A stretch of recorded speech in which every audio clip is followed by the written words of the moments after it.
You've probably heard of a home sale contingency, but have you heard of a seller contingency? While it might sound like these are the exact same thing, there is a distinct difference.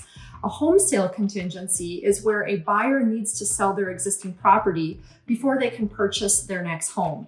But with a seller contingency, that is the opposite. That is where they can accept an offer from a buyer.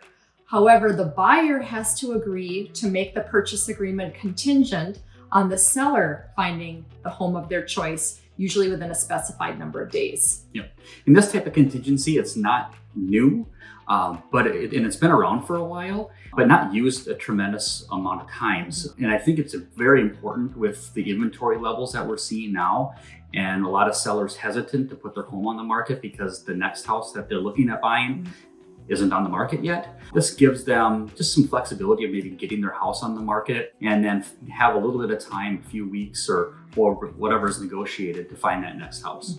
We typically see this type of contingency used in low inventory markets. And like Chad said, there's always that wheel that needs to keep moving. For one home to sell, another one needs to be purchased in most cases.